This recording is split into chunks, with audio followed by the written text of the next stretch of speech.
guys, Nick here. You're listening to the official podcast of 4PlayerNetwork.com, a weekly live show about video games. We're proud to say that we've been at this since 2008 and have remained 100% independent since day one, and that means you'll never have to hear a sponsored ad on this show.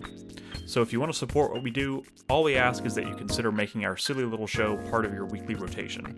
You can tune in when we record these episodes live every Thursday night at 8 p.m. Central Time on twitch.tv/4playerpodcast, all spelled out.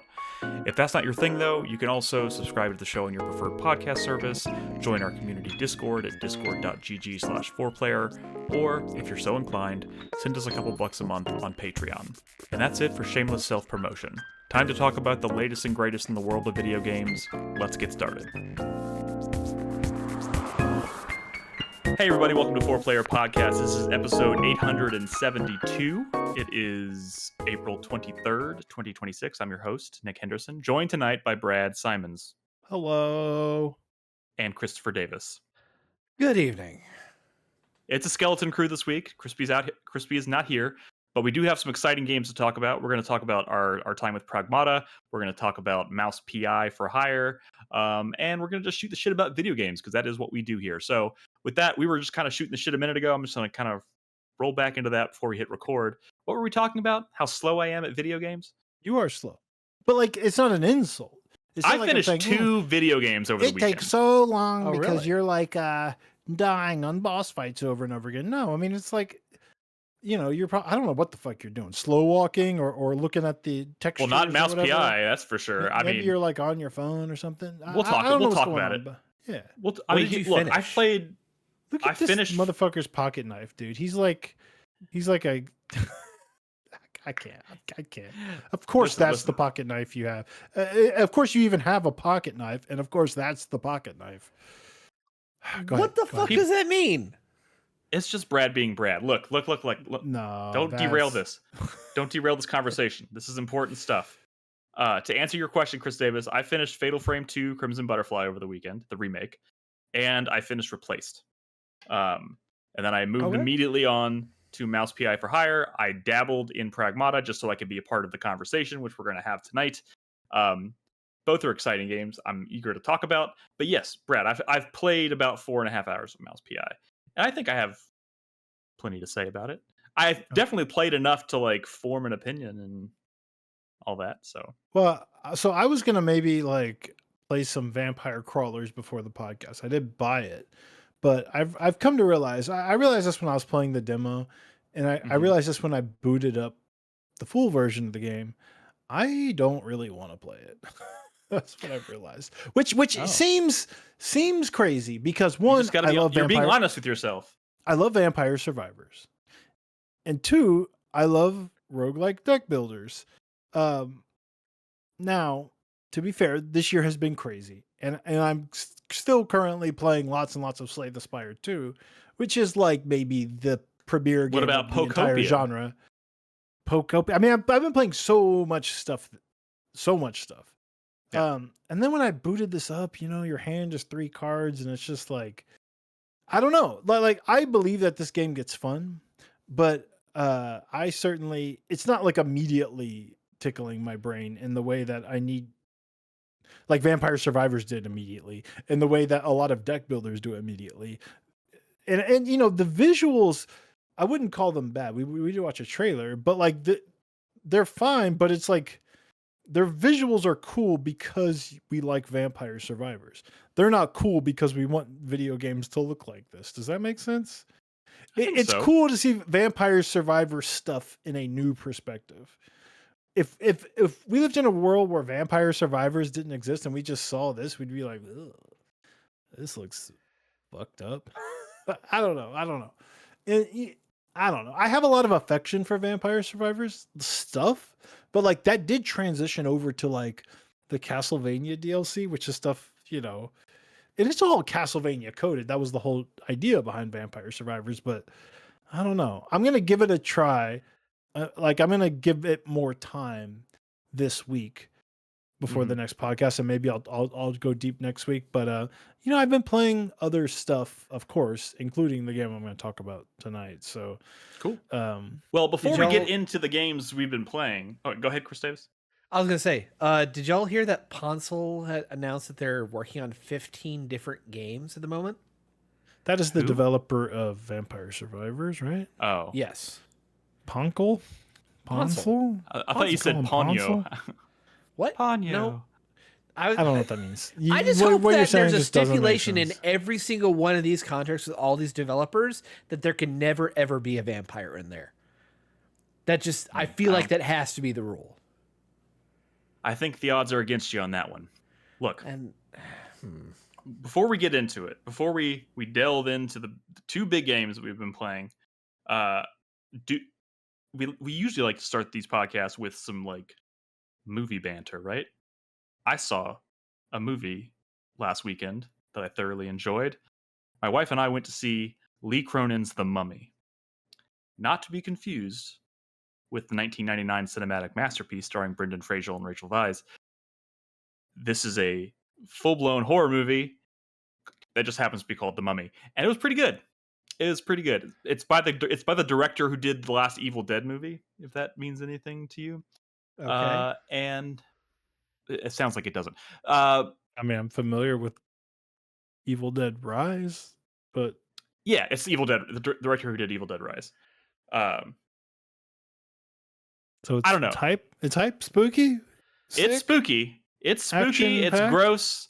I mean, I don't know if that's a word or a description I would use. It's just deeply unsettling, and the concept is really cool because it's like about this couple whose daughter is kidnapped, and then 8 years goes by, they never find her, and then like suddenly this sarcophagus in this like crashed plane ends up being opened, and they find her in the sarcophagus, and she's alive, and they give her back to the parents, and of course she's super fucked. You know what I mean? So Yeah, makes sense. it's a cool concept. It's a cool concept, and they do a lot with it, and it was thoroughly entertaining. And at some time, I will say this: before we went into the movie, we like to go to the bar, and we're talking to the bartender there, and he's like, I've had people coming through here, and they said they saw the movie, and they're like, it's one of the grossest movies I've ever seen. And I was like, ooh, that sounds exciting. This is gonna be cool. This is gonna be sick. And we watched the movie, and I'm like, man, maybe I've just super desensitized to this shit because I didn't find it that gross at all. Yeah, So, I think that's a you problem. yeah, it might be a me yeah. problem. Might be a me problem. But yeah, it's pretty good. Pretty good. You want to hear a anecdote? Today, I find this via text message from my wife. She goes, Griffin was watching Boss Baby on the television this morning. That's the one with Alec Baldwin. And yeah, the animated film where the baby's the boss. Sure. Yes. And it cuts to a commercial break, and it's showing an ad for the TV show From. I love that show, by the way, but it's super fucked.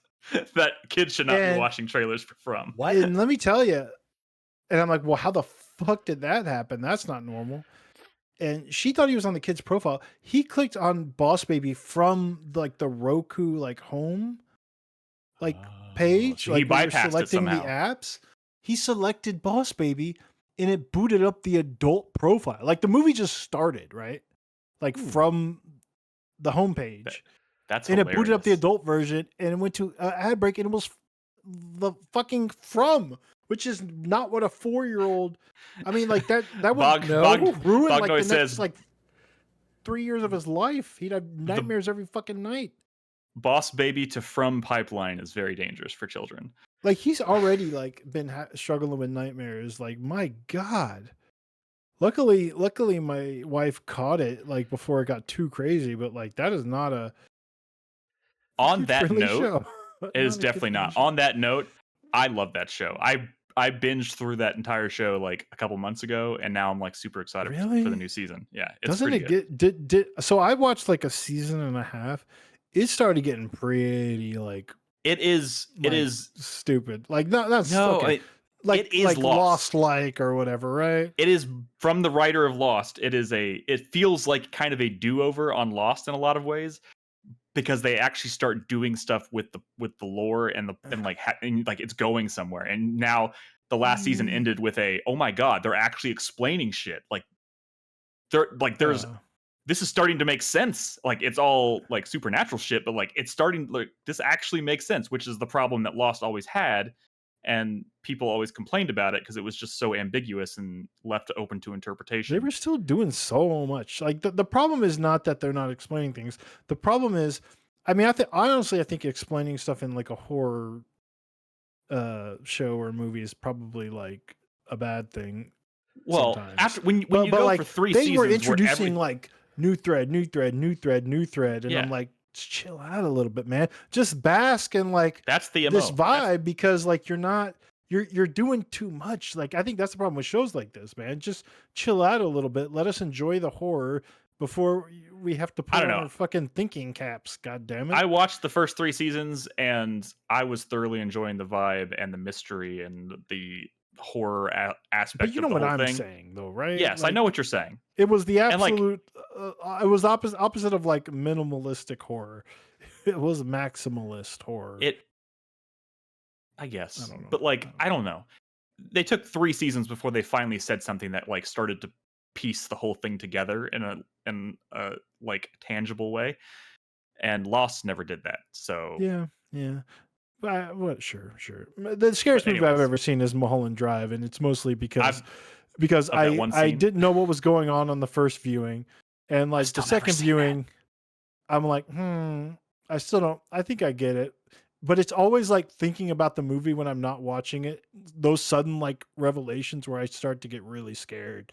And I'm Do you like, know how many times I've been like sitting at home like I want to watch a movie right now, and like I have Mulholland Drive has come across my list on the streaming services, and I'm like, I could just do it now. I could rip the You can't Band-Aid just off. I could casually watch. turn on Mulholland Drive.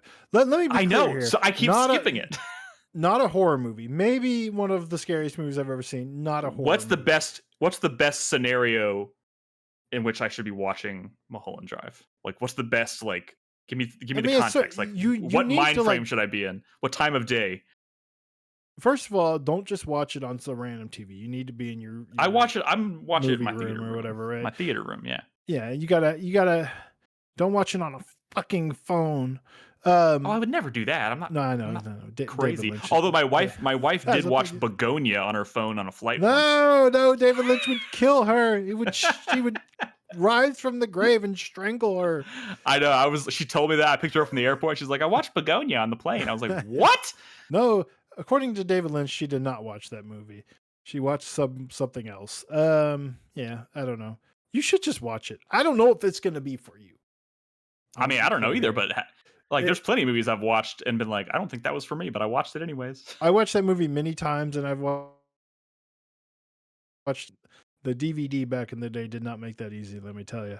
Anyways, maybe I'll watch. I thought there was something else out in theaters that I really wanted to watch. I want to watch the Exit 8 movie, but my wife, Robin, and I almost went to see that, but I was like, strangely enough, Robin has played Exit 8. Like that's the game. Not strange. That game was extremely popular. But like sometimes I'm just saying, like, she doesn't play like everything that comes across. You know, like we play a lot of stuff because of this podcast, whatever. And she likes to replay things a lot. So when she does play a new game, I'm always like, oh, wonder what she picked. And she's like, I played Exit 8. And I was like, that is what? Is she it's on like random. TikTok or something? Yeah, what's going on there? Well, not on TikTok, she is? but she's on like YouTube and Instagram. It went like viral. I think people played it because it kind of went viral, and it's a really easy game to just turn on. I will say, play. The bartender at my movie theater said he saw it and it was great, and I was like, see, the reason I was like, I don't necessarily want to go see Exit movie theater. Yeah, I mean, that's like a crazy sentence. He sees a lot of movies. He works at a movie theater, so like, of course, we always talk to him about movies, and. Sure. He's like, yeah, I went and saw Exit 8. And I was like, fuck, I should have been more open to going and seeing Exit 8. I feel like I kind of talked my wife out of seeing it. And I feel bad. I was just like, I don't know. If we're going to go to the movies, we're going to spend the highest rated video game movie of all time. And you said no. It was just like, we're going to go to the movies. And I was like, there's the Backrooms coming out next month. And now they have a movie based on a game that's inspired by the Backrooms like a month before. And it's the one that, like, you're the only person in my life that I've ever met that's played it. Is this? I don't know. I wasn't sure, but I hear it's good. So I think I goofed. Yeah. Probably should have seen that. Okay. Sure. I think I get what you're saying. But like, I don't know. I think that game was popular amongst the youths. The youths, yes. Yeah. Not us. Liminal we don't- Slop. Yeah. We don't fall into that. That's Tarkus. Jesus. The Backroom Liminal movie looks space good. slop. I don't know. Y'all think Dude. I think it looks like Backroom stuff. No, Dude, I don't know. I saw the director of I think it's the director of Backrooms, and it's this guy that I've been watching on like he has a YouTube channel and videos and stuff, and I've been actually like watching his shit for like years, like 'cause he's fucking hilarious, and he's the director of this movie, and I was like, what the fuck? I think it's Backrooms. I'll have to look it up, but That happens sometimes. yeah, I mean it's Like happening a lot. The brothers who made Take My Hand, or what is it? Coen Brothers. Yeah. No, Wait, not the Coen Brothers. Bring Her Back, and oh my god, what is that movie called? Take My help me. Hand. I know what Where you're they talking have to- about. where The they're- one with the you have hand. to The one with the hand. Yeah, the one with the hand. Talk to Me. I don't know why I kept thinking Talk to Me, which is a great movie. I love Talk to Me. Yeah, I loved Bring Her Back. Yeah, those guys got their start on a YouTube channel, and it's really impressive. What about the fucking the Cloverfield Lane dude, man? He was just a podcaster. It's true. That's true. It is true. Anyways. I did also see the Marc Pillier movie. The Marc Pillier movie. Oh, how was Yeah. that? I mean, I liked it better than the game. Oh, Iron That's Lung? a bad take. Yeah, That's yeah. a bad take. My wife wanted to see that too, and we went and saw it. I mean, You liked it better than the game. That's a crazy thing to say. That does sound a little weird. I mean, considering like the budget and how it was made, and the fact that it's like a 2-hour long movie inside the fucking Iron Lung, it's pretty impressive. But the game is like 20 minutes long or something. I Right? know. Well, it's longer. I Than know. that, but Yeah. it's not. They squeeze every last drop of tension in the movie. You get, which is strange because usually it's the other way around. Usually it's like the game is like the long, drawn out experience, and then the movie is the condensed. Like version of it. the artistic thing is the game is like an art piece, kind of like it's not even. It's like a single thought. It's like a. Yeah, whatever. and the movie is kind of this. It's somehow still kind of the same thing, but it. But like, I don't know. I've don't know. never even seen a trailer for this, but I'm like, how? You should go watch the trailer. I don't know, man. I don't know, but it is pretty faithful. I'm pretty sure you're not allowed to say you liked it better than the game, though. That's weird. I'm not allowed. I'm uncomfortable with that. That's strange. Okay, well, I'm sorry. I would never want to make you feel uncomfortable. All right. Well, it's like if they made an Outer Wilds movie and you're like, I liked it better than the game. I'm like, what are you talking about? You can't. The game makes you feel things that, like, it's I don't know, whatever. All right. Before we get Does to that the make video sense? games, I'm gonna ask a dick slicker question. Okay. You don't have to keep calling it that. You call them that. Our icebreaker question for today is from Shop Creeper. He's also from North Carolina, and he is currently playing Resident Evil 5 co-op, or actually he was when he submitted this. It's been a couple weeks, but anyways, With Carlos? he says, Okay. Shop Creeper? What? Oh, Why'd you say Carlos? Because Carlos has been playing a lot of Resident Evil 5. Oh, is he playing with Carlos? That's a good question. I don't know. Yeah. He asked, what's a game you know isn't great, but you still love playing for one reason or another? For example, I love Lost Planet 2, but I would never recommend anyone actually play it.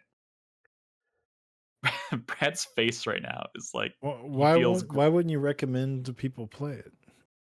I mean, it's pretty like it's definitely not your everyday like pick up and play video game, sure, but wouldn't you want people to experience it? But it's. I mean, here's the thing. I feel like if you're not willing to recommend a game that you thoroughly enjoy, I feel like you're kind of caving to like social pressures, right? You're saying, I'm embarrassed to admit that I liked this. You shouldn't be. It's a hard recommend, especially because it's like online co-op. I mean, but you can also play and enjoy something and just recognize its flaws. But like, sometimes it's worth playing games that have flaws. They pivoted and tried to turn Lost Planet into Monster Hunter, and that's what Lost Planet 2 was. And it was that is true. Yeah. I mean, like the first thing that kind of comes to mind was like my infatuation with Singularity, but like that might not be the same thing because I do, even though I get a lot of shit for that, y'all have all acknowledged that y'all think that was a pretty cool game, right? That's a good game. Also, why would you not recommend it? I don't know. I mean, y'all have shamed me into feeling like I should No. be recommending I it. did I not don't shame know. you, sir. No, I We've like determined Singularity. that you maybe misunderstood the meme, and no one ever shamed you. Okay, Singularity's that's fine. very good. I mean, here's the thing. Ooh, I have a good one. It needs to be a game that like you don't actually think is like good or something. I got a good one because believe it or not, there is a part of me deep down in my soul that actually really kind of likes Devil May Cry 2. When's the last time? But I know That's a choice. but That's a you're choice. just trying to be controversial. No, I played it. When I got the collection, I actually played like a couple hours of it, and That's not the same thing, man. You need to. I want you to play that game in its entirety on stream starting next week. Oh, that sounds like homework. But Is it homework? sure, You maybe. love the game. I want okay. you to say it. Like you're just not brave enough to say it's your favorite Devil May Cry game. It's not. But like you wish you could. I bet. If no. Look, I'm not scared to have a controversial Devil May Cry opinion. I will That's happily say that one of my favorite Devil May Cry games is DMC. Like you are afraid because you won't say it's your favorite when it is your favorite. I still think 3 is the best. But which legitimately one is your favorite? Just say it, man. You'll feel so much. A weight will lift off your shoulders, Nick. It won't lift off your shoulders. It'll just come down harder on you. If someone had a gun to my head, I'd probably say DMC. Get him, chat. Get him. I knew it. I knew it. I told you. I mean, I stand by the fact that I put that PS4 Godzilla game at my number 6 that year. I love that game. It is not designed for anyone but like people like me. Yeah. There are dozens of people like me that really like that game. Okay, that's fair. Brad, do you have a real answer for this question? We've had which Godzilla game was this that you were talking about? There was the PlayStation 4 game that was just called Godzilla. Okay. All my favorites Brad, are bangers. No. That's not in the spirit of the question. Just I don't pick know, a game that how about like my text-based mud that I used to play? I wouldn't recommend that to people because like they're either gonna go or they're gonna get like horribly addicted, and I don't want that for anybody. You know? That's fair. That's a fair assessment. All right, there you go. I think that answers the question. Thank you so much for the question, Shop Creeper. Again, if y'all want to ask a question for a future episode, we're going to do these once per segment. So usually 2 per show, but we've been doing a lot of single segment shows the past couple weeks for whatever reason. So yeah, if you want to submit a question, you can support us on Patreon at the $3 tier, or you can subscribe to us on Twitch. And the links to the forum where you can submit your question can be found in our Discord at discord.gg/4Player. If we don't get to your question right away, don't worry. I don't delete them. We'll get to them on a future show. In fact, Shop Creeper's question was submitted in March, and we just got to it. So anyways, thanks for submitting your questions, guys. Let's get into it. Let's talk about it. I think we should start with the game we've all played, and that's Pragmata. Okay. But I have also played the least amount of it, so I'm going to let y'all kind of like take the reins here a little bit. This is a Capcom game. Capcom's been on fire for a little while, right? They've been making some bangers, and we talked a little bit last week about their how third 85 plus of the year. This game has been holding steady at 87 on OpenCritic, which I got to admit I was not expecting. 86 actually. I would agree. I didn't expect that. I expected to be Oh, lower. you're right. It dropped to an 86. Look at that. Yeah. Oh well, 86 Fucking is garbage. very It's impressive. trash. It's trash. Yeah. Boo. Boo. Isn't it crazy that like an 86 feels like an 85, but an 87 feels like an 89? You know what I mean? It's like a big difference between 86 and 87. Yeah. You know what I'm saying. You know what it's I'm all saying. That sounds like the Psychology, I argument don't from know. the guy that was like, Yeah, complaining, it's exactly but like $5 that. feels like $4 and $10 It's actually exactly feels like like that, though. $8. But see, as a fantasy critic player, you know that scores feel that way, right? Like a 77 feels like shit, but a 78 is basically a 79, right? You feel pretty good. But once it goes down to like 77, I hate to admit that this kind of makes sense. Yeah. And once it hits 76, it might as well be a 72. Like you fucked up. You basically dropped the ball. You know Some of what my I'm saying? favorite games are 72s. That's why you have struggles, Nick. I don't know what that What are you means. talking about? I don't know. What struggles? I don't know. Anyway, New IP from Pragmata. Capcom. Aren't literally all you're talking about is your fucking Days Gone game, okay? No, That's what no. What? Atomic What Heart. else? Atomic Heart? That's not one of your favorite games. It's probably in my it's in my in like his top top 30. 20 somewhere. It's in my top 20 or 30 somewhere. Top 20 or 30 of all time? Yeah. I love that I game. don't believe that. We'll circle back to this. What's the topic? Pragmata? Pragmata. Resident Evil in space. With Resident are we Evil's really Dead still going with that? Space, but Happy Edition. Dead Space, which is just Resident Evil 4 in space or something. I don't know. Okay, I mean, just it's say certainly that one of those. my wife has never seen this game before. She Okay. loves Dead Space. She Okay. walked into the room watching me play this, and Yeah. not once did the words Dead Space pass through her lips. Just load up a new save, have her watch like the first 5 minutes of that game starting up. That is 120% Dead Space. Okay, well, they're in the entire cockpit, or fucking they're in, sequence. yeah, I guess. I mean, the moment like- to moment, like it's a different vibe. That's for fucking sure. Yeah. Yeah, no, Um, absolutely. It's I mean, people are only calling it Dead Space because of the Dad Space pun and because of the fact that it's in space. But it's not like a horror. It's not like a No, it's horror game. Which is Unless why you're I'm not afraid really of comfortable robots. calling it. Which is why I'm not really a fan of like calling it Resident Evil in space, because I don't. But think there's any- like the combat is like that sort of combat, right? And I mean, and like just with hacking, like you know, you're swapping between like your pistol versus like your power weapons, and you have limited ammo for those, and you're doing like upgrades and stuff like you would in a modern Resident Evil game, and like the moment to moment between like little set piece encounters and bosses and mid bosses. I mean, like that's all there. Like it's a lot more like vertical. There's a lot some more of the verticality bones, than like some of the a Resident bones Evil of- game. are there but- for sure. I mean, yeah, I don't know who made this game. Like who, Nobody knows. I don't Capcom, know. Yeah, who knows what You games know. they have at Capcom, but you know. it's that type of like third person action game. I mean, there are people who don't call like a modern Resident Evil game horror. Sorry, I was trying to watch the footage, but there's a fucking ad because I don't sub. You don't sub? My earbud died, I guess. mm. Yeah, I don't know.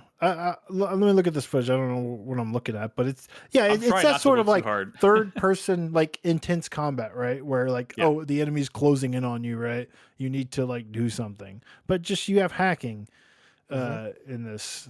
Yeah, the little girl that rides around on your robot back. companion. Yeah. She does all the hacking. So here's a question for you, Brad, because we talked about the demo a few weeks back. You seemed like you were kind of on the fence. Maybe that's even being generous. Maybe you weren't a fan On the of fence? Diana. Oh, is that what I said about the I demo? mean, you seemed like you said you were pretty annoyed by Diana. yeah. I'm playing this and I'm like, but, I kind of here- like Diana a lot. No, she's Yeah. fine. Like the character, the I mean, like the relationship, the storyline, whatever. That stuff's fine. Like it's not like that stuff's bad. My problem with her is the way she sounds. She sounds like a grown up doing a kid's voice, and she's like overly cute. Like it feels like they're trying so hard to make a cute little girl, and I'm like, I get it. I guess they want to make you really care for this youngin, I suppose, but like it almost comes out more no pun intended, a little artificial. The cuteness feels artificial, like but they need to chill but a it is bit. cute.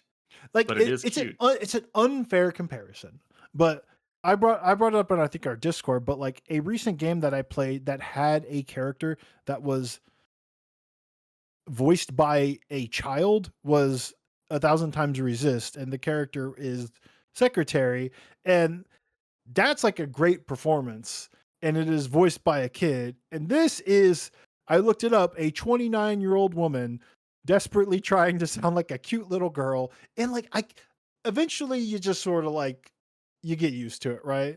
But yeah, it's a little like, and people were The saying funny thing is, as someone Prince who's not Ja- around children that often, I feel like I don't even feel like I've noticed. no, but You're that's right. the thing. Prince was trying to tell me like, no, this is what a cute kid sounds like, and I was like, bitch, I have cute kids. I'm around cute kids when I take them to places with other cute kids. I know what a fucking cute kid sounds like, and they don't sound like this. I think either you're watching too much anime, where I guess kids sound like Or this, there's something wrong with the kids that you're around.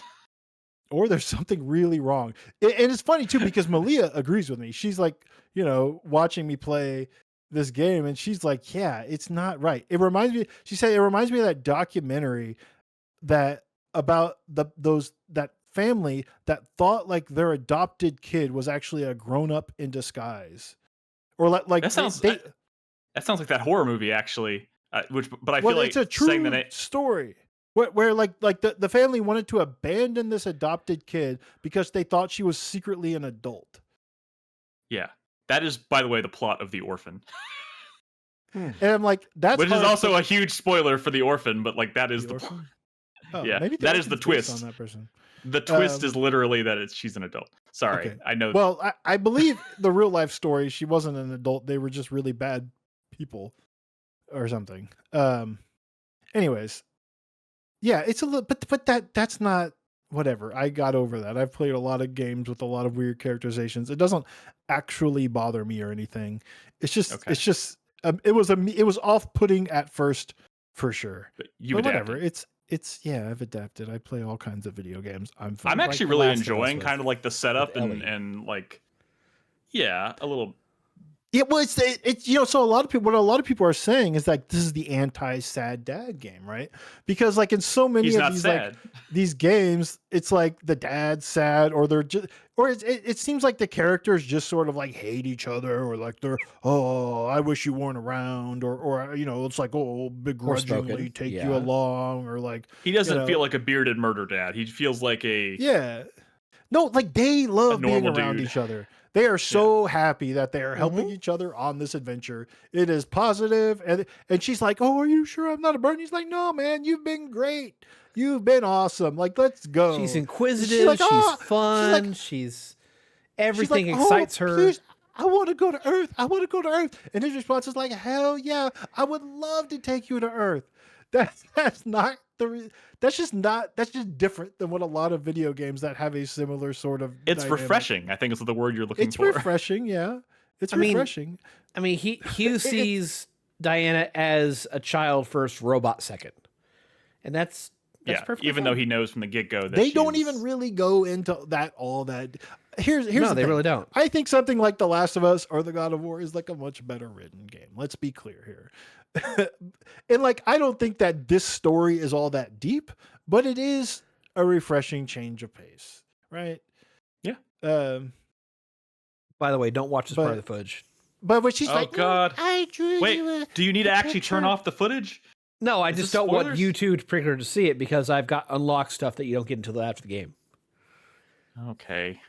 Like, what is it that big of a deal? I mean, I'm far in the game. It's something you probably have been thinking about complaining about. So, anyway, I mean, what do y'all think about the fucking hacking? It's Resident Evil with hacking. What do y'all think about the hacking? That's the big hook, the big twist. I honestly thought that I would use the auto hacking more, and I really don't. There's auto hacking? I thought I would. Yeah, you eventually unlock auto hacking. I like the auto hacking. Like I like because sometimes you just really need to get a hack done, and you're like fuck it. And like I've built my build in such a way that I kind of have a lot of juice to spare. I rarely do like to fill it all the way up and like do the super attack because I do just enough auto hacking here and there to not have to do it. But I don't know. Like, look. I think the hacking is like it's like a cool idea, and they evolve it enough. Even though it's always feels a little like crazy and chaotic, like it's always like oh god, right? But like I mean, maybe there's a lot of new ideas that they introduce and a lot of new enemy types. My favorite one is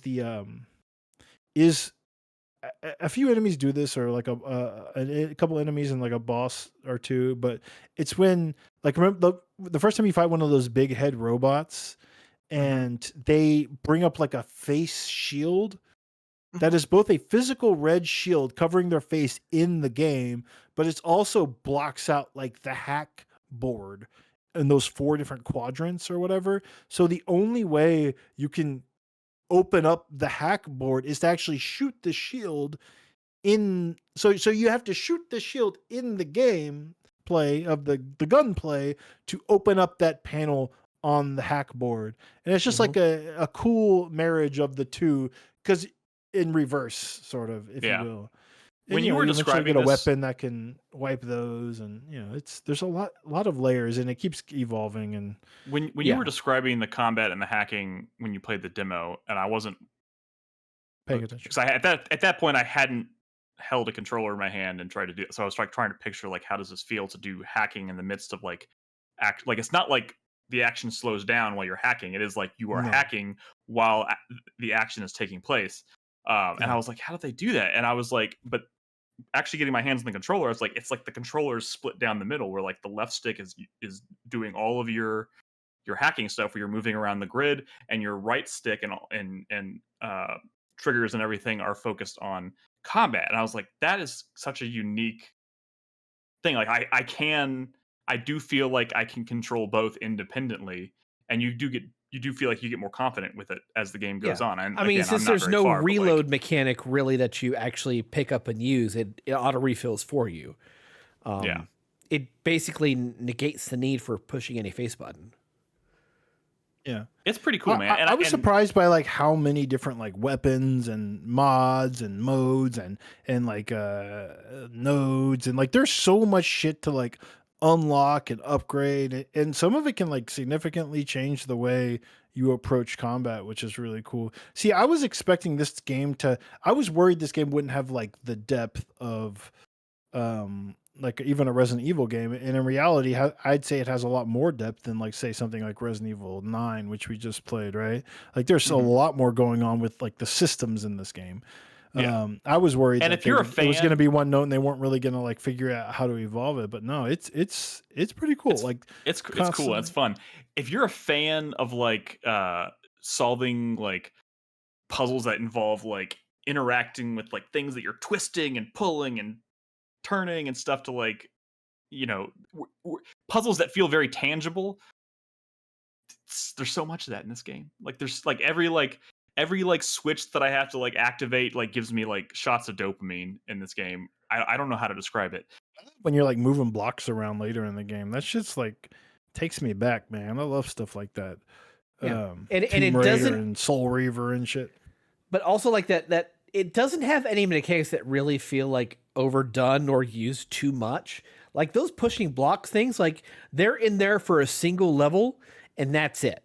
And I kind of appreciate that they keep opening up to like every single level there is a new mechanic or even two mechanics to learn that expand on and let you go back. And again, it has that not Metroidvania aspect of it, but you get new abilities and that gives you a reason to go back to explore previous levels and find new content. And there's a lot of shit to find and unlock. Like they have this bingo board system, which constantly rewards finding all these coins, and lining up those coins get you more rewards. And they have a training mode, which is kind of like these VR missions on the side, and with various goals like time goals and stuff, and getting that even gives you more rewards. That all the systems feed into each other. It becomes very addictive just to like do all the stuff in the game, and like they track it all. So like a lot of people I think end up like trying to go for 100% because it's tracked well and it feels manageable and all the stuff is fun. Like they just made like a good video game.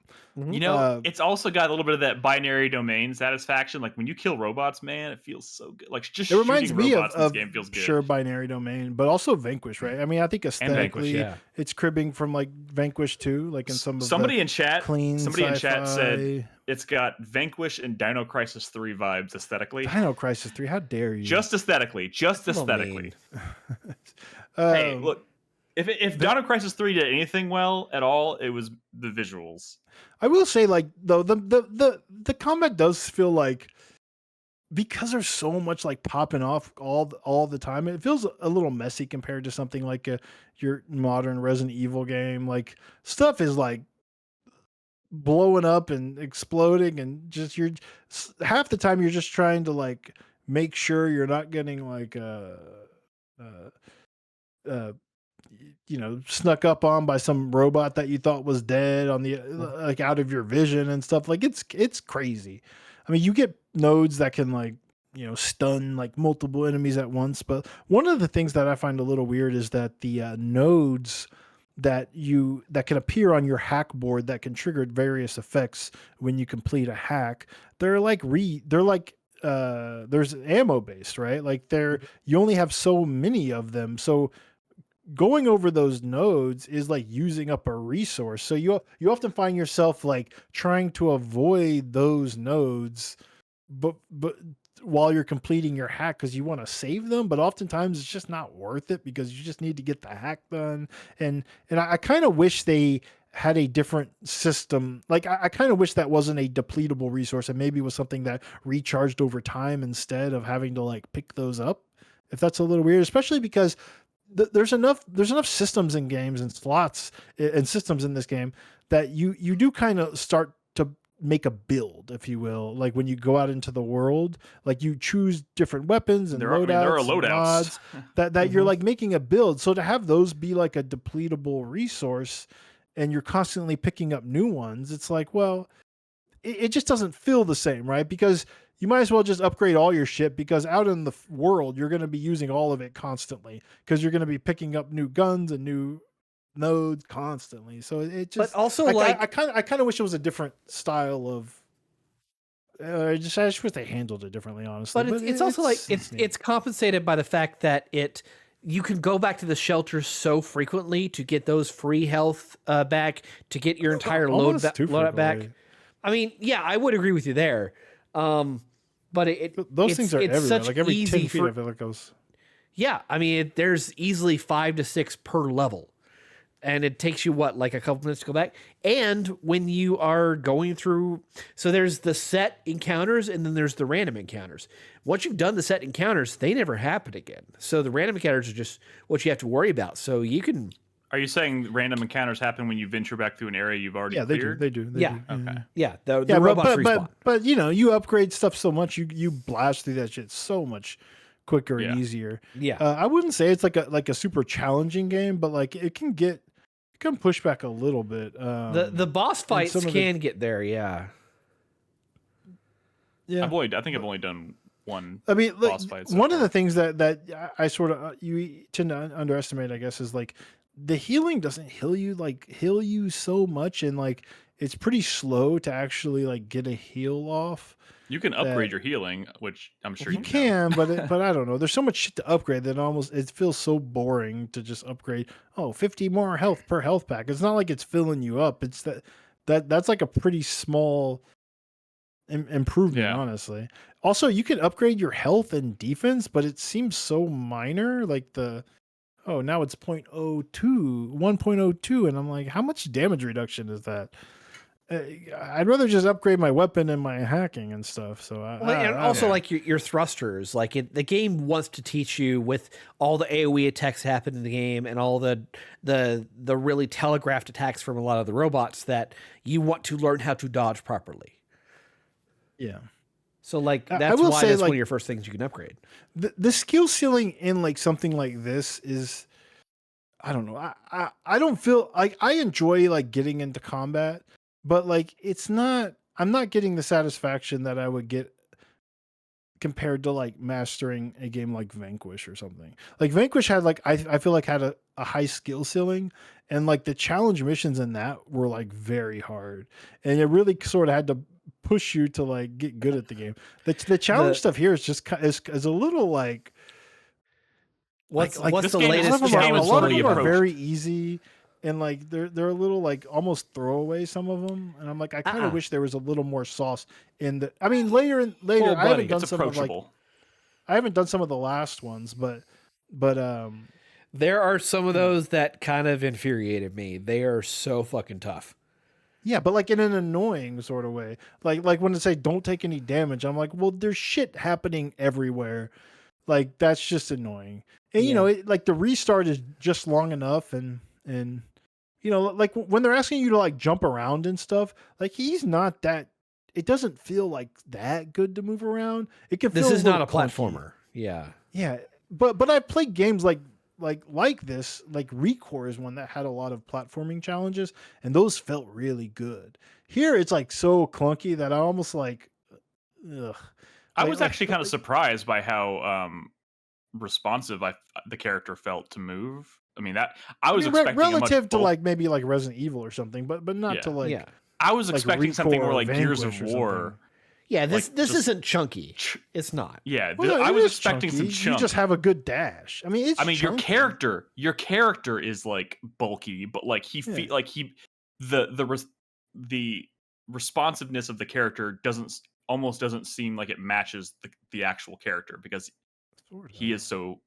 I mean, I think Also, that especially dash when you is put like, Diana on your back, like you feel like a big presence in the but you know, space. but like when you land from a jump, like it's just long enough to where you feel really kind of feel it, or if you like when you dash with your boosters, it's like just not far enough to like. Be useful. Well, like you get to the point where you're red on your thruster meter, like pretty quickly. You're not doing much when you're in the air. You got enough for like maybe one boost, and then you're just sort of gliding down, right? Like Well, you gotta there's some upgrade it, man, I'm clunk telling you. factor. But even then, you can't just spam it in the air. Like you're gonna run out of juice like right away. Almost. Not necessarily. Like once you get to like 7 or 8 boosts, like it adds up, man. I'm telling you. But it still Sweet. drains your meter, right? I mean, yeah, but it refills really quickly, and because it's using the same meter length, you can just do more as it's refilling at the exact same rate. Okay. I think I'm at like 5 right now, maybe. I don't know. Five will get you through the game. Yeah, I think what we're trying to say here, though, is that this game's pretty good. it's pretty good. It is pretty good. It's pretty good. I don't know. Like it has its highs and lows. The area that he's in now in this footage, like it's probably like my least favorite area in the game so far.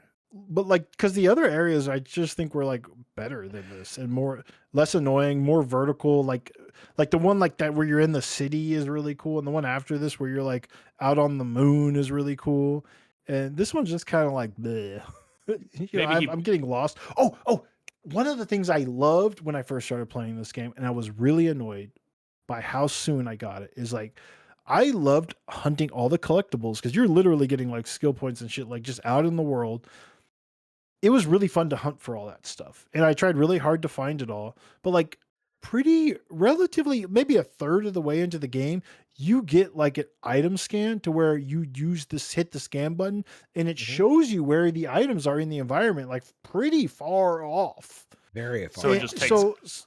So now takes the instead of like mystery out of it. looking around the environment, I'm just constantly scanning, making sure I got it all. And I'm like, this, I really, really wish they didn't give me access to that. That should have been something that you get at the very end of the game or like in the post game. Yeah. And then I can go back for all the collectibles because I was really enjoying like puzzling those out on my own. All, yeah. Yeah, the exploration was really good because of the verticality and like they really hit some stuff very well.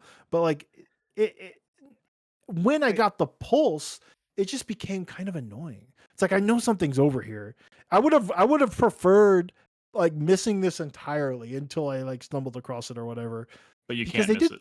They did a pretty good job of like leaving clues, but now there's just a pulse. And now I'm just annoyed that I know something's over here and I can't figure out how to get over there. But obviously it's there. And I'm like, am I supposed to like circle around through the environment and I get back there? Or am I supposed to be looking for something here now? It wasn't a problem until I got that item pulse. It weirdly infuriating, even though they thought they were helping me. I don't know. Well, That's I a would common also thing say these days, unfortunately. 2 things. Number one, the shuttle system when you are in the shelter, when you pull up the map, it shows you a checklist of all the items in there, almost all the items, because there is other stuff that is hidden that is not detected by the pulse. Which is weird, right? But I mean, that's cool, I guess. Zero Sky says, too bad you can't just choose not to use it. You know, it's just not the fucking same. It's there. Once you know it's there. Yeah, once it's there, like there's a button that tells me that there's items around. Like these are items I do want to find. I want to have them. I don't want to I have a checklist that says what I'm missing. I'm not going to like scramble around and find them when I just have a little button that tells me that they're there. Like, I mean, you can't. if I'm being honest, Go ahead. I was gonna say I didn't really use it that much, except when I got to the late game, because the way they pace these things out and the way the environments are laid out, like you could naturally conclude if I go in this direction, I'm going to find a thing. I mean, they got illusory walls and shit, bro. I mean, Yeah. But like it's logic things. Like I know what a wall right here doesn't quite make sense, and I get within like 10 feet of it, and it starts flashing at me. And finding that stuff was great before I had that pulse, but I'm someone who likes to like. I don't want to wait till the end of the game to like get all this extra stuff. I want to get it now so it can make me more powerful and I can unlock more shit on like the bingo boards and stuff and all that. And not all of us like immediately replay a game, even though. Yeah, I don't replay games often at all, so I kind of want to like absorb as much of the game as I go, as I play it. Like I'm seeing, just watching this footage, that clearly you're going back to get stuff you missed, right? Unless this is something you recorded earlier in the game, but this is not a late game area. No, like this me, is like, I wasn't playing it like that. I was like, well, I'm gonna get absolutely everything I have until I come across something where, like Metroidvania style, I clearly don't have the upgrade yet, so I'll come back to it. But yeah, I recorded this tonight. This is a old save. But I see. I will say that like post launch, post in game content, there is a surprising amount. I was not expecting. Wait, did you finish the game? Yeah, I finished it last night actually. Oh, I thought you were just close to the end. No, I finished it, and I'm playing through that post launch, the post game content. It's cool. There's things in there that I wanted that I missed for the entire game, and I'm glad I finally have it now. But are those things you could only get in the second skin content? Yes. What's content? What do you like saying? New weapons, new hacking abilities, things like that. But like, are you just are there like more VR missions or what? What's there's pseudo VR missions, but there's I mean it takes you to like before the final boss. You know, they reload there. But then they've opened up a new area for you to explore and new things to do, and new super bosses to go fight. Okay, interesting, cool. Yeah, we can move on, but I mean, it's good. This is another win, I think, for Capcom. Of course. I don't know how many people are buying it and playing it. It's not like or anything. No, I mean, a lot of people in our community seem to be into it. I've been seeing some people on my Steam list playing it, and so yeah, I don't know. It's of the Capcom releases this year, this was the one I was the least sure about, I feel like. But it's also go ahead. By the way, she doesn't wear shoes because the floor charges her through her bare feet, by the way. Oh, really? That's the lore. That's the lore. Reason. Sorry, I spoiled it for you, but there's a lore reason she's not wearing shoes. Cool. Weird. You're in space, weird, okay? Cool. Everyone should have pants and shoes on in space. It's stupid. I mean, if you're people, yes. Robots even more so. Okay, they should have robot legs. Doesn't make sense. I feel like we should delve into this conversation a little bit more, but I'm afraid of where it would go. Let's move on. I want to talk a little bit about a game I've been very excited about. She breathes through her feet, says Bog Noise. That's Kojima. You're coded right there. Be ashamed of your words and deeds, Brad. Let's talk about Mouse PI for Hire. I've been looking forward to this game for a little while, and it's finally here. And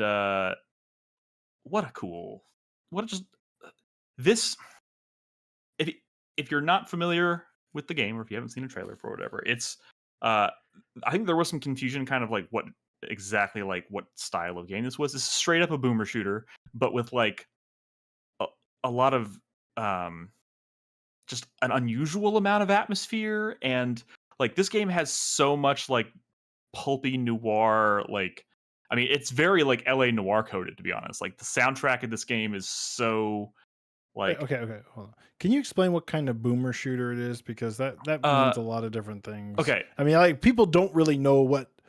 I think I know what they're referring to when they call stuff a boomer shooter, but like, you know, there's a lot of different kinds of old school shooters out there. You're right, and Uh, I'm trying to think of the best way to answer that question because, like, when it comes down to the actual combat, like the action of the game, it is very like simplistic in terms of like you're swapping between guns and you have like alt fire on your guns, but like all you're doing is running and shooting and picking up ammo and running and shooting and that's your only juggling. verb. Yeah, I Only mean, like, verb. yeah. Are there Well, puzzles? No in puzzles. in the levels, there are puzzles to solve, and Platforming. there is platforming. There's puzzles. There are secrets to find. Um, there's also just a lot of like world building to find. Like they reward you a lot for like venturing out and off the beaten path and like finding like when you find like a secret doorway or something and you venture down this like side pathway, you might end up in an area that has like a collectible that you were looking for, but it also has like all kinds of stuff on the walls and like notes and like clever like cartoon stylized things that just kind of like make the world feel really alive. Um Wasn't the dev kind of like shouting out BioShock as an inspiration? Do you see I don't know if he that was shouting here? out BioShock, but I think when they were showing this game early on, or at least not when they finally started like showing significant chunks of the game, the way it looked like it might be very BioShock. And honestly, even though I wouldn't say it there's a lot to compare to BioShock in terms of like the way it feels or the way the game is like structured.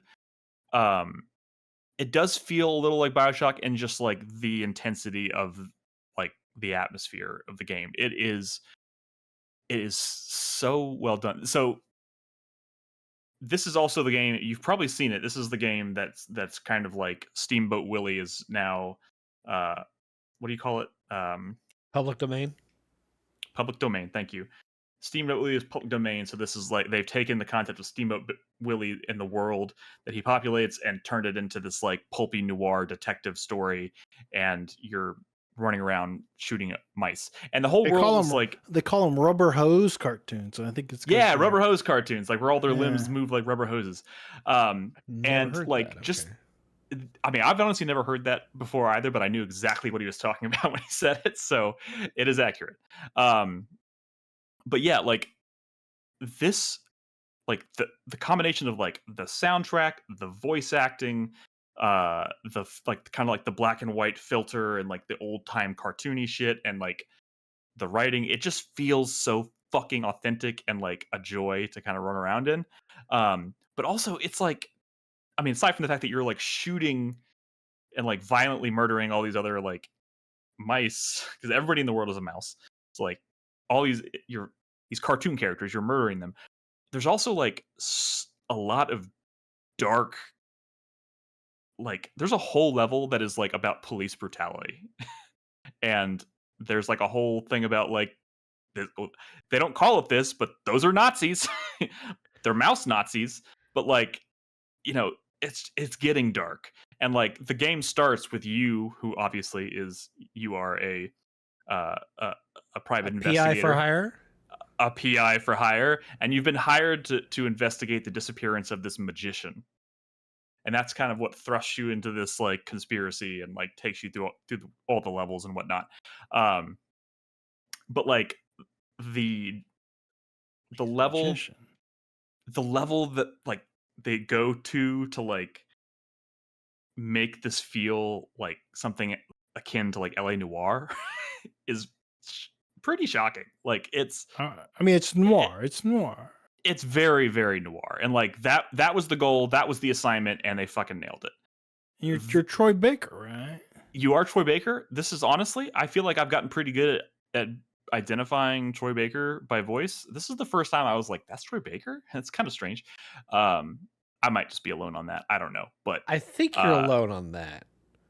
I he doesn't sound anything like Joel in this game, or Does he the sound Does like he sound Harrison like Ford? Yuri from? Does he sound like Yuri from Tales of Vesperia?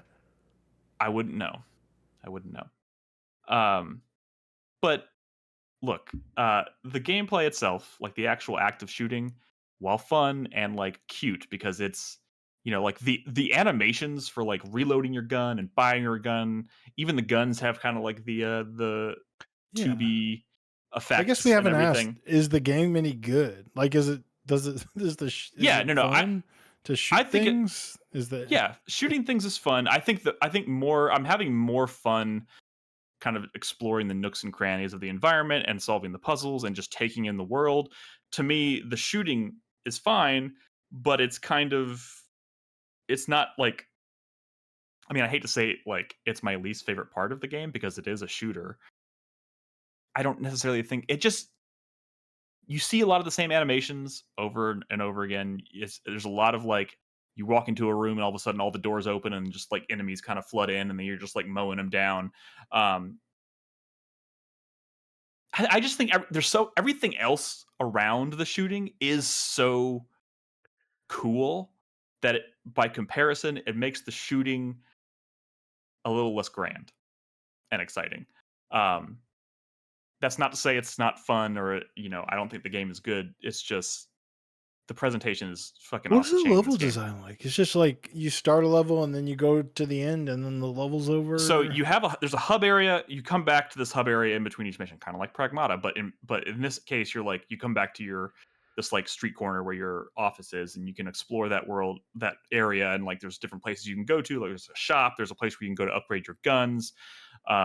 There's a whole bar area, and there's even a collectible card game, baseball card game. Is So it good? you collect baseball cards. It's pretty cool. I've only played like 2 games of it so far because I didn't want to spend all my time playing it.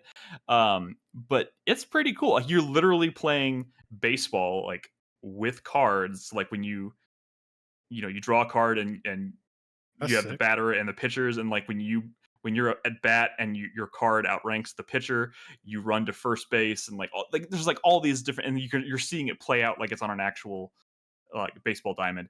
It's clever, it's cute, and like as you go through the levels, you're finding cards. Like that's one of like the main collectibles in the game. You can like venture off the beaten path, find cards that can help you do better in the card mini game. There's also like I'm skeptical. newspapers everywhere that talk about Mouseburg, which is this place that you live in here. Also, somebody in chat told me the other day, because I did stream this a little bit. Somebody who told me that I did not read the IGN review, but I think it was IGN. Apparently, somebody there was like in the review was complaining very heavily about the number of cheese jokes in this game. That's And I've got unbelievable. shut the fuck. There's not enough, or there's too many. Too many, and I'm like, bro, it's a game about cartoon mice living in a world where everybody's a mouse. Of course, They there's gave gonna the be game mouse like a jokes. 6 out of 10, right? I think I don't. Yeah, I think like, they what's were up on the with that? lower side. Why do they hate the game? It can't just be the cheese jokes. Is I it mean, the same guy that did the review of Doom for Polygon? Jaeger says, "Are they lactose intolerant?" That's funny. Yo, Sorry. but what's up? IGM review aside, which it is weird they gave it a 6, but like this was hotly anticipated. It looks sexy as hell. And, everyone's It is. vibing with it. Like likes the idea.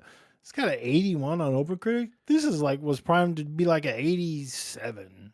I mean, that was my hope. I did draft it. What's going Or I on? didn't draft What are it. the downsides here? What's Honestly, the to me, what's wrong with it? I don't think there's anything in here. First of all, I haven't finished the game yet, so I don't know. Like, the story is really interesting so far. Like, I'm on board and I'm loving what's happening, and like some of the unexpected, darker themes of the game that are coming into play are really interesting. I don't know where it's going. He's so, excited for the SVU DLC, Mouse SVU. yeah, for sure. But like, I have a feeling if you were to kind of like take a look at all the reviews and see what pulled them all down, I would wager to say it's probably just kind of like the repetitiveness of the combat. But it is a boomer shooter, and like there are the boomer shooters that I have played. Admittedly, I haven't played a ton of them, but I've played.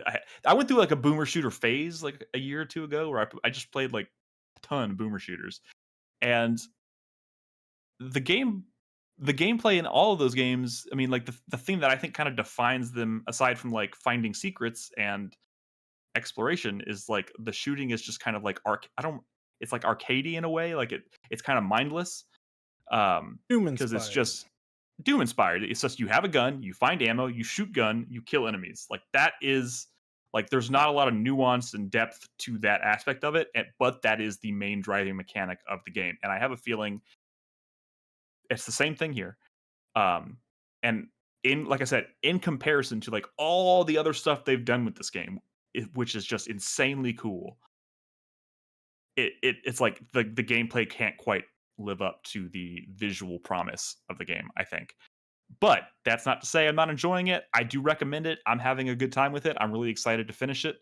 Game of the year so far? No, I'm not going to say that. See, exactly. But I wouldn't say that about anything. 81. I wouldn't say that about it. I mean, this year is crazy. You've said this a few times. This year is crazy. I'm not placing any bets at any point, but this could end up in my top 10. I don't fucking know. But look, I forgot to mention the other thing that I did not see coming. When you leave the hub area to go to these levels, it drops you into like this isometric cartoon world where you drive around your car and you can see all the places you're going to go. And like the levels that you haven't unlocked yet, the story hasn't unlocked, they're like chained up so you can't go into them. But like the overworld is one of the coolest. It's like it reminded me of how I felt when I first saw the overworld in Clair Obscure. Not the same thing. Oh, just no. Just listen. It's just fucking. It's just artistically. I was like, oh, I've this seen is it. fucking cool. Reminded me of like Ghostbusters on the NES or something. That's fair too. It's just fucking cool. Like every visual element of this game, it's fucking cool. That's all I'll say. Also, like this gun that you're seeing me fire right now is like this. Like you're firing this like paint thinner or something. It's paint thinner, but it literally like melts. Melts I remember enemies. During the previews, I think people were saying they wish there was more like elaborate weapons. I think, yeah. I mean, all the weapons There's too many regular guns in a game. There is a large wheel, and I haven't found anything too crazy yet.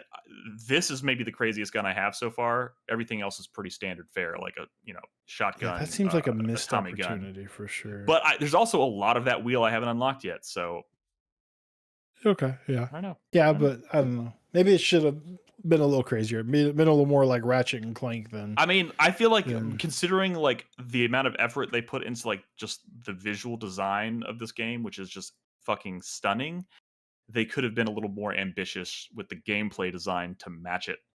But it's still. But that would have maybe solved the problems, right? Yeah. Having like wackier guns and.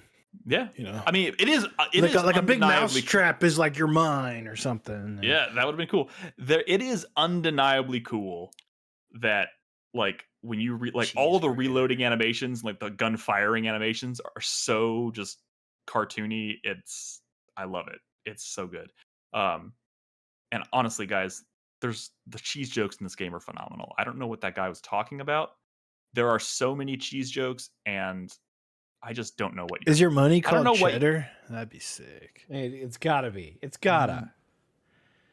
I don't think. I mean, they do talk about using cheese as currency, but I don't think I've heard anybody say cheddar. What the fuck? Maybe I'm wrong. Maybe I mean, there's so many cheese jokes that maybe I'm just missing like the obvious one. But like, it's fun. All the characters are really fun. World of Goo 2 is still the better noir game, apparently. Really? Yeah. Well, if you know, you know. That's an example of a game. There's a noir. If you like pulpy noir detective shit, this is good. I highly recommend it. Cool. Cool. All right. I think that we've reached the end of the docket here for the night. So let's wrap things up with the 4-player minute because I'm excited to talk about my topic. Well, let's fucking go. An extension of last week's. There is drama. There is controversy. There is crazy shit popping off in Critics Royale over on the Fantasy Critics site / Discord. Okay. Stuff is happening. Stuff is going on. Things. I think I talked about it, but like starting with Q1 of this year, there has been some significant changes. One of the big changes is that you've always been able to buy and sell games in Fantasy Critic, in Royale, based on like the perceived value. You get half back that you paid. But in Q1, Elite changed it, which to make it to where the sell value is based on like the current market value. So if the game has like appreciated value based on like being picked up in leagues and stuff, then you could potentially sell it and get like your money back, maybe entirely, right? But like, a lot of the games you're picking up for Royale or indie games, and they're not fluctuating like all that much, right? Well, there have been very savvy players, including Derek, who have been playing like this underground stock market. And as soon as Elite found out, he was like, no. This was not how it's intended. Is this like poly market for fucking Fantasy Critic? Is that what you're saying? So like people are, so let me give you an example. Oh no. I'm going to give you an example of what they've been doing. And I have not been doing this. And whenever me and others found out, we were like, holy shit. That like, they broke the game. The other big change is you can use your money to buy games, right? We talked about that, but you also have this thing called advertising budget where you could use money up to $10 to like boost the points of a game. So if you have a game like Resident Evil coming out, right, and it scores a 90, right, you could spend 10 of your dollars on that, like before release, of course, to boost it. And they boost the value of like that extra cash so much that it would be like having 2 copies of Resident Evil 9. Like you get the points like basically double. You get double the points essentially, right? No. But the thing is, a game like Resident Evil is picked up in so many leagues that it's going to cost like over $25 to even pick up a game like that. So the trick would be to like find like a really cheap indie game that is going to score really well. Like one that's been talked a lot about is like Titanium Court, which Crispy stole from me. People are boosting that $10 because they thought it was going to do really well to get extra points. All this to say is like the value of the dollar is so important now, right?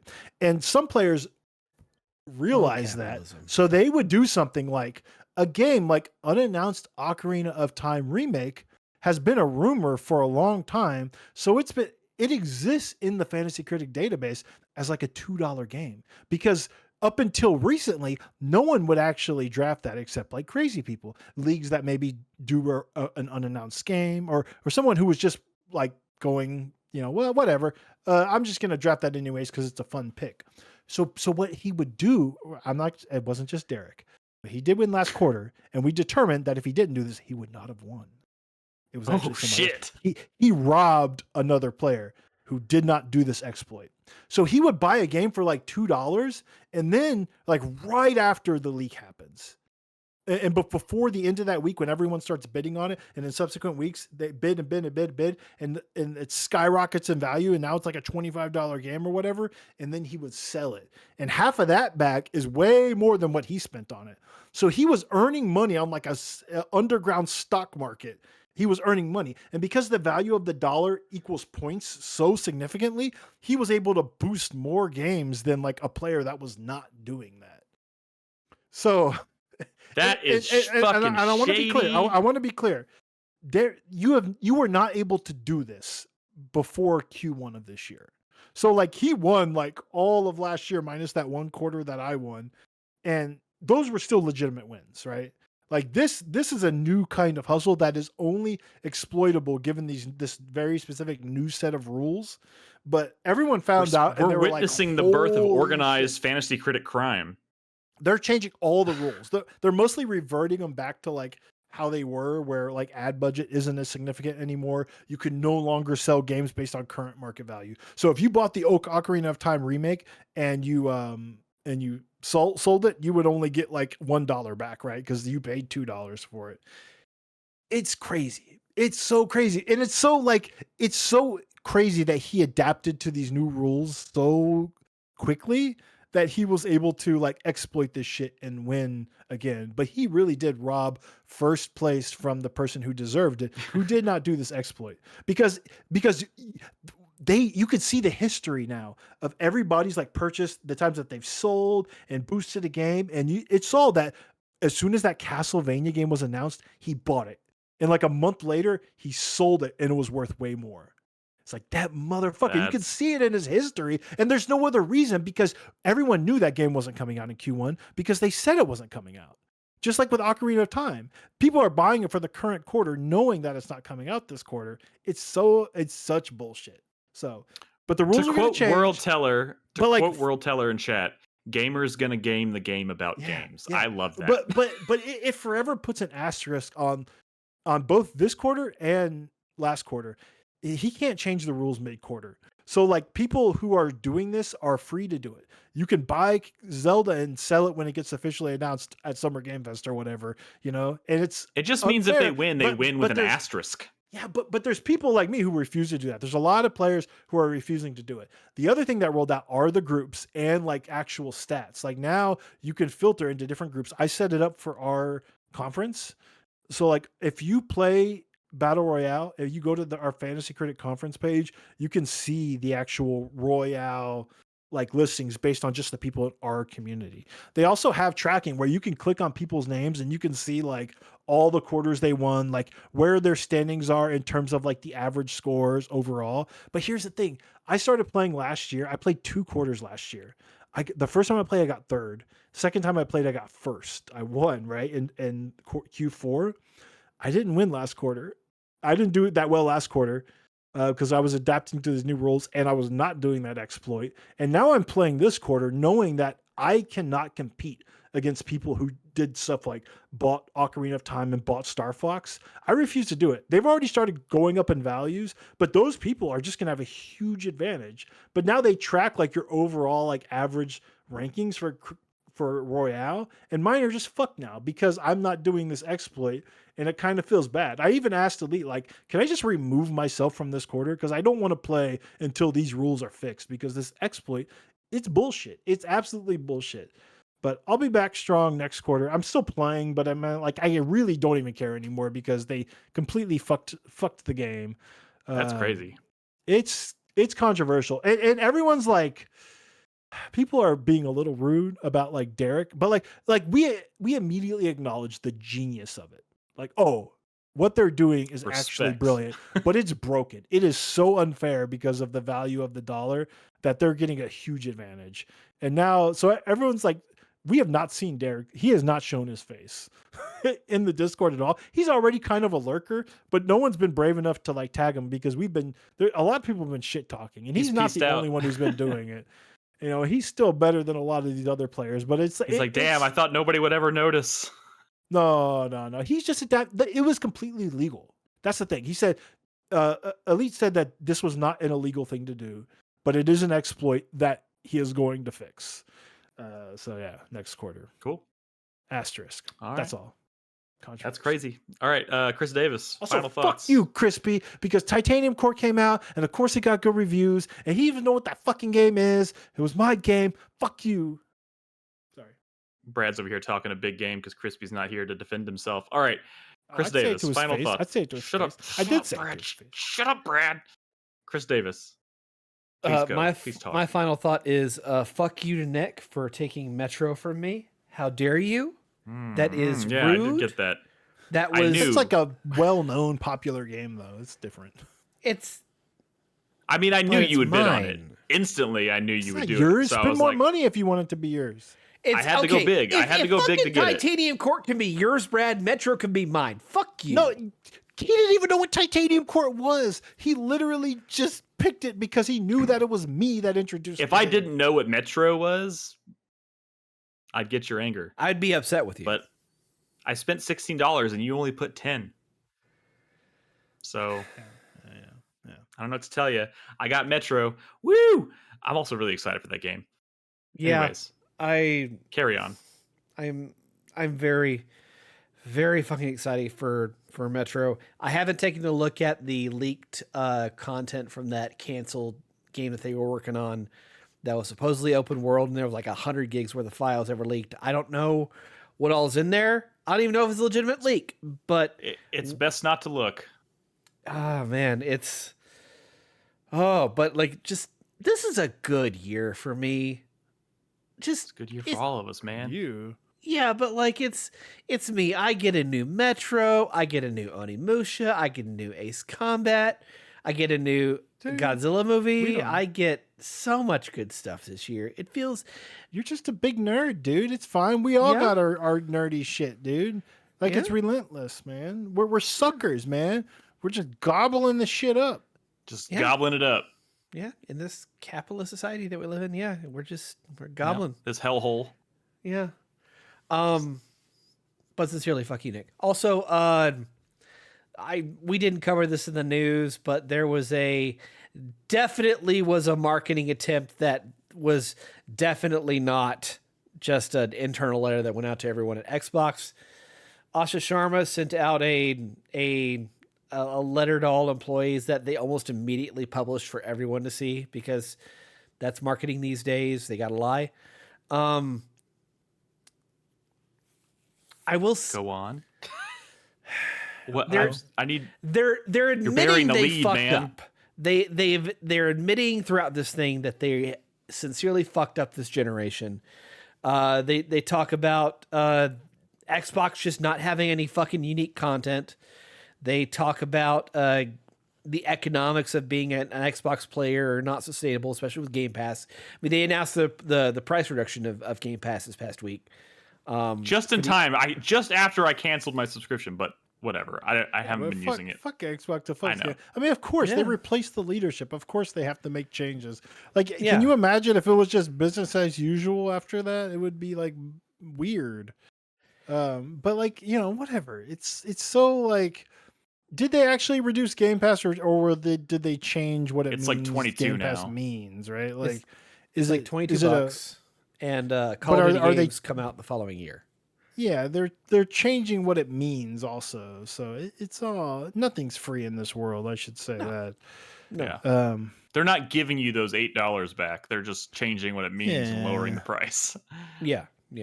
So, Yeah. I mean, they're whatever. also- Like I'm glad they're doing something different, because It hasn't been working for them. like I kind of wish they would just go back to like making all their shit exclusive, because at least that like pisses people off. And I don't know. I think people need to be pissed, because like people have been they're pissed for a the very wrong long time. things. No, but I mean, I want to go to like old school gamer anger, not like the modern day gamer anger, which is like weird and upsetting. I want like console war problematic. type anger. Yeah, Oh, I want you want the console war meme. type anger. Okay. Yeah. Bring back the console wars, because that's way healthier than what the fuck is going on now. Remember when we hit? That's true. The funniest thing in the world was PS3 has no games. That was never that funny, bro. I thought that But was. we know pretty you're good. an Xbox was for pretty life. fun. How dare you? How dare No, you? I have not bought a single Xbox product X Flop since 3 shitty, man. the last game I bought for Xbox was Clair Obscure. I haven't bought anything else, and I have got no. You bought that for prospect of buying Xbox? He did. You bought that I for saw Xbox? it. How I saw it dare in his you. house on his shelf. What the fuck? it. Yeah, I was like, and I'm is that an basically- Xbox case? yeah, but I'm not doing it anymore. So this letter they're talking about, they're saying good things. They're saying things like stabilize Gen 9 as a healthy and high quality base and build a strong ecosystem and yada yada yada. But then they end things on like use mergers and acquisitions deliberately to accelerate growth where organic paths are too slow. I mean, I'm she like- uses AI to write her statements. She admitted to that. So, Yeah. But like, right? She was like, "Oh, I couldn't imagine writing anything anymore without AI." I mean, as the former Why would we ever listen CEO to of anything AI like for that? Microsoft, like, what do you expect? But I don't know, man. This is Ugh. more than any period in the history of this fucking brand have I been like, I'll trust but verify. No, I don't believe a single fucking word you're saying, but okay, I'll see when it happens. So you don't trust. Okay. no, I believe don't any of fucking trust. I Okay. don't trust that an AI CEO had took over Microsoft Gaming and decided that I'm going to say all the right things. I don't believe you for a second.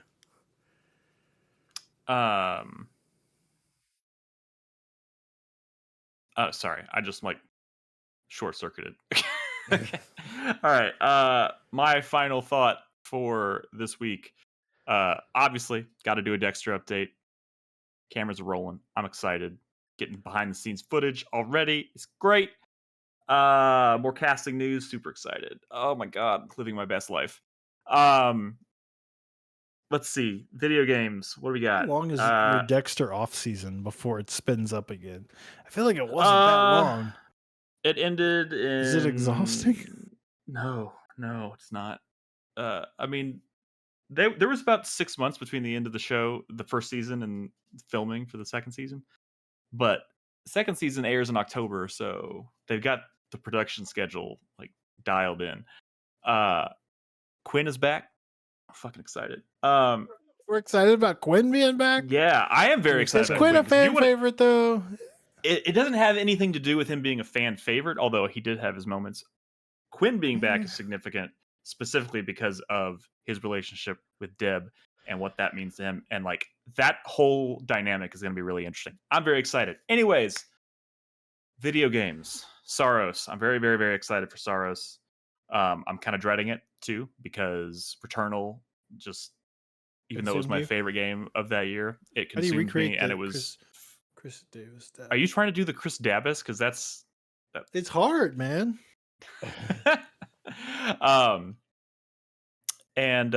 so yeah. Saros is next week, and then I'm starting to get kind of hyped for 007 First Light. I think 2026 has been pretty fucking nuts so far. Oh, also shout out to Crispy, who bought Monster Hunter Stories 3 on Steam. I was like, oh, I'm going to have to buy that if I want to actually play it. And this man went and bought it. Taking up a GameFly slot for me. And I'm playing all this other shit. And I'm like, well, I guess I'm not going to play Saros. We just got to coordinate better. I bought Pragmata on Steam. So I did my part. But now I don't have to also buy Monster Hunter Stories. And I am very genuinely interested in playing Monster Hunter Stories. So, yeah, shout out to Crispy. And that's all I got. I bought Vampire Crawlers if y'all are interested. Cool. Thanks. Much appreciated. Bitch. Fuck you. Wait, you're so. I'm so dismissive. It's you're appreciated, Brad. For for the wrong games. It's like you're right. I know you think it looks ugly, but it's way more people are going to play that than fucking whatever. I don't know. What other I finished Replaced. Indie game you play next? Replaced. Way more people are going to play Vampire Crawlers than Replaced, bitch. I know. That is factual, and Replaced was pretty good. I enjoyed Replaced. Yeah, it's pretty good. It's got a good story. Leave it at that. All right. Guys, thank you so much for listening. That's our show this week. You can find us every day in Discord at discord.gg/4Player. You can also find us and our podcasts and all the information you need about our show, our Game of the Year videos, all that stuff over at 4playernetwork.com. Check it out. And we'll be back next Thursday to talk about more video games. And in the meantime, be good to each other, play video games, and good night.